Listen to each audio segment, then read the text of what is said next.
Welcome to Biomindscape. Today we are going to know about the glyconeogenesis.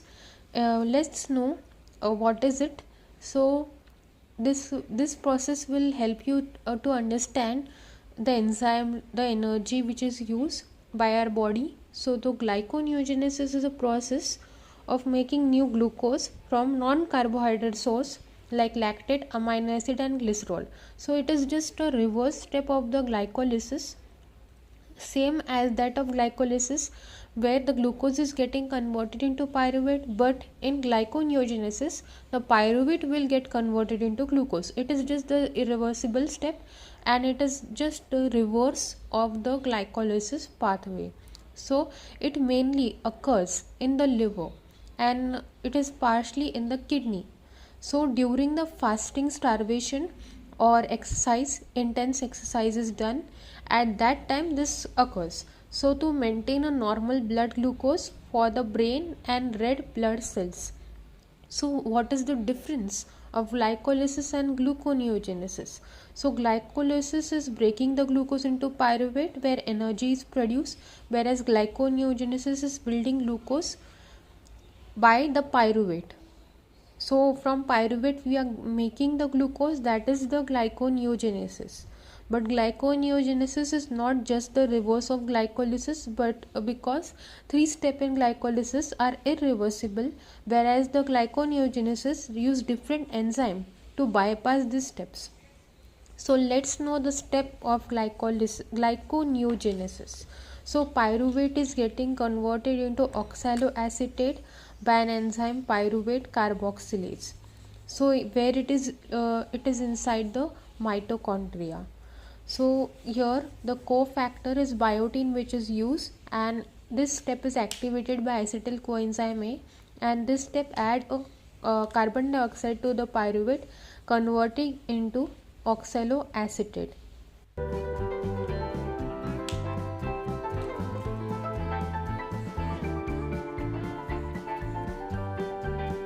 Then next step, oxaloacetate is getting converted into PEP.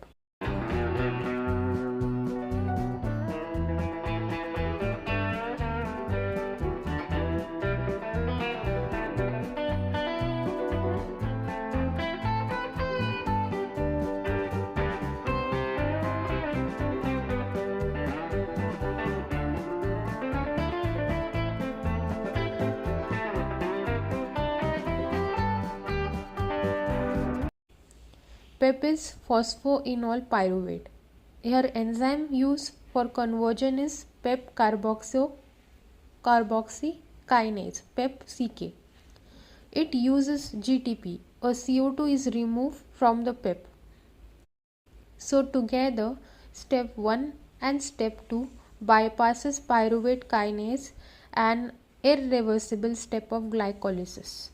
Then reversible glycolysis reaction. In this step are reversible, so the same enzyme are used as in glycolysis, that are enolase, where PEP is getting converted into 2-phosphoglycerate. Then it will get converted into 3-phosphoglycerate by using an enzyme phosphoglycerate mutase.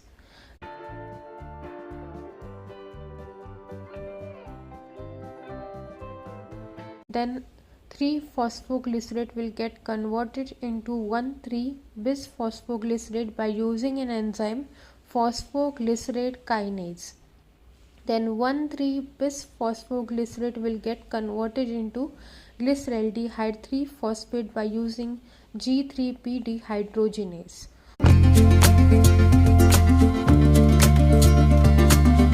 So these are the central part of the glycolysis, now working in reversible to go toward the glucose. So combination of G3P plus DHAP will give fructose 1,6-bisphosphate, and the enzyme uses aldolase, where it combines 2,3 carbon sugar into 6 carbon sugar. Then fructose 1,6-bisphosphate will get converted into fructose 6-phosphate, where the enzyme uses fructose 1,6-bisphosphatase, where it removes a phosphate group dephosphorylates, and this step bypasses PFK1 and irreversible glycolysis step.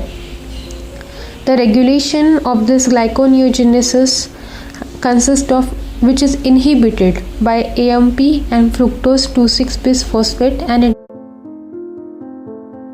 is activated by ATP, that is energy.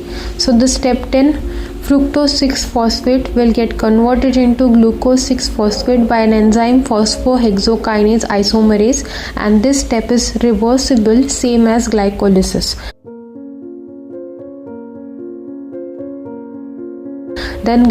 Then glucose 6-phosphate will get converted into glucose by an enzyme glucose 6-phosphatase, and it is only found in liver and kidney, not in muscle. So it removed the phosphate and allowed the free glucose to leave the liver into the blood. So this step bypasses hexokinase from the glucose. So the important energy required to make one glucose molecule is 4 ATP, 2 GTP and NADH. So this high energy cost ensure glyconeogenesis. It occurs when energy is mostly available in the liver, when the fatty cells are being used during the fasting or various kind of exercise are done. So the regulatory summary, the hormones and the effect of glycogenesis on it. So glucagon, cortisol and insulin. Glucagon, cortisol and insulin, these are the hormone, and the effect of glyconeogenesis is like that the gluconeogenesis increases, it activates the enzyme for the hormone glucagon.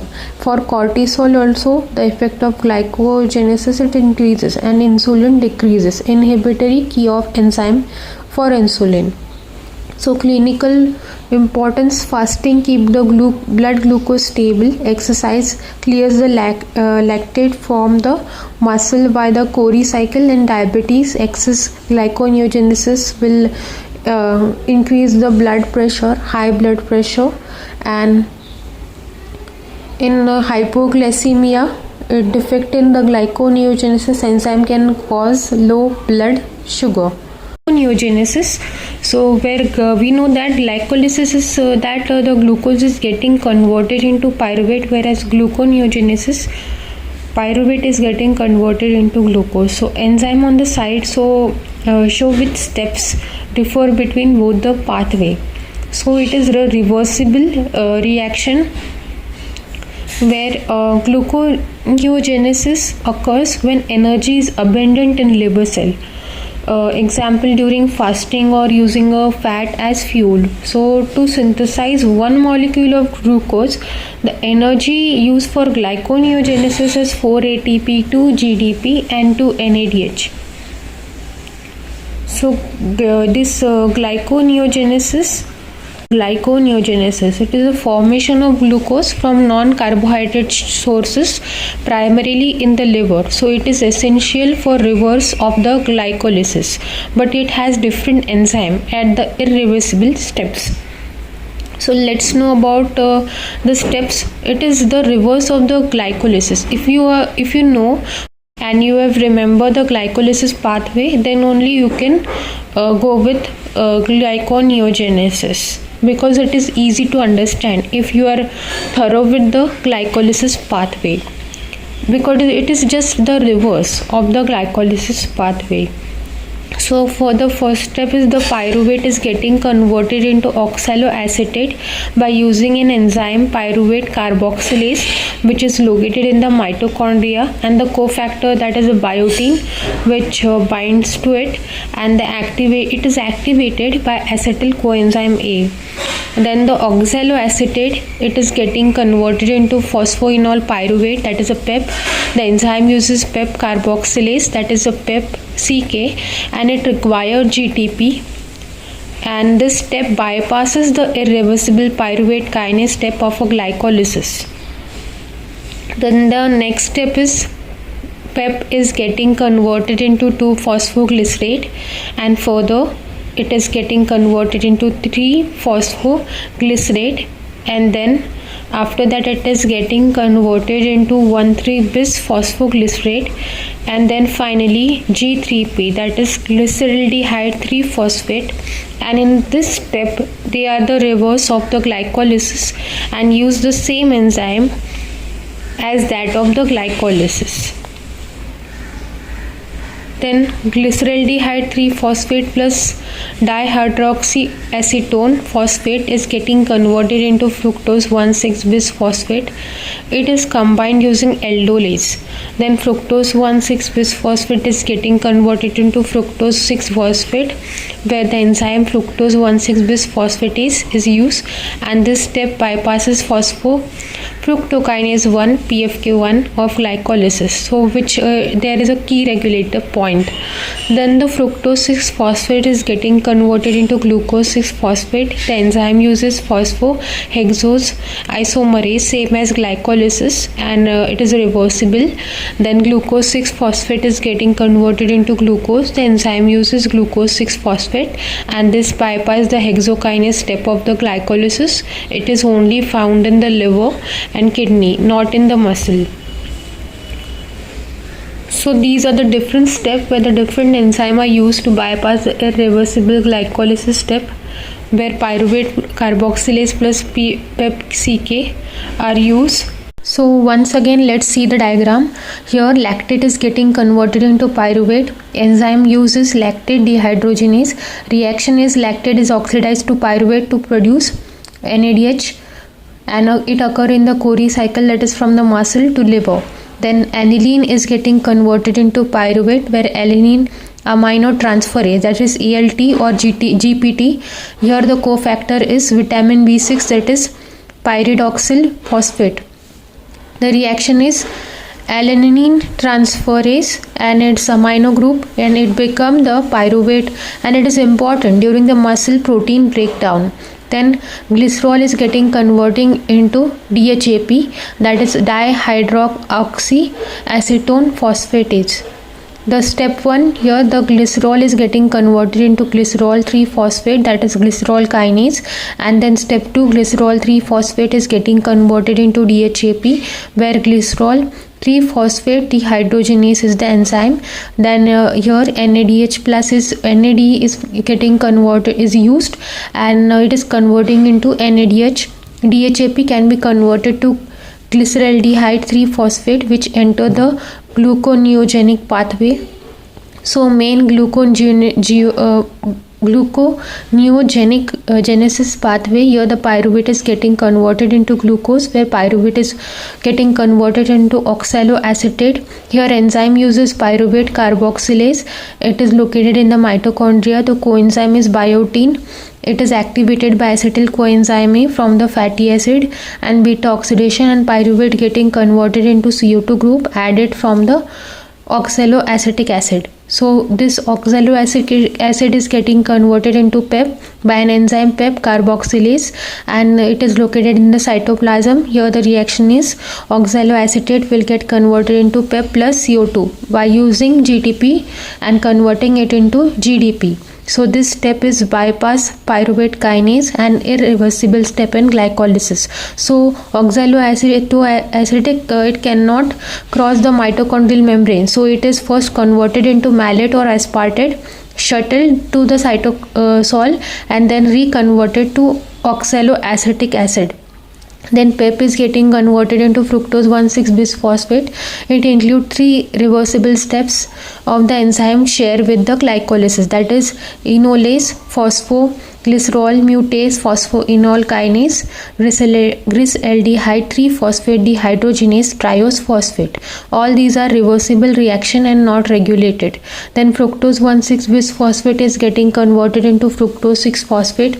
Here the enzyme uses fructose 1,6-bisphosphatase, and it removes 1-phosphate group by PFK1, highly regulated step, and that it is inhibited. The regulation is inhibited by AMP and fructose 2,6-bisphosphate, and it is activated by ATP.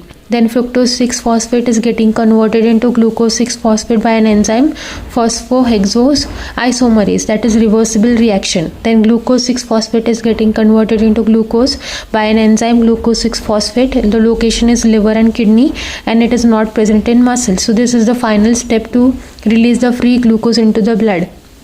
So hexokinase and glucokinase from the glycolysis, it bypasses. So these were the steps of gluconeogenesis. Here the energy cost of gluconeogenesis is, for making a 1 molecule of glucose, it uses 4 ATP, 2 GTP and 2 NADH.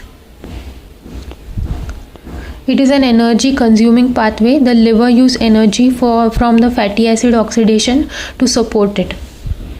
So it maintains the blood glucose level during fasting, starvation. It provides the glucose for the brain, RBC and kidney medulla. It removes the lactate, that is why Cori cycle, and prevent hypoglycemia. It becomes dysregulated in diabetes where there is excess glucose production.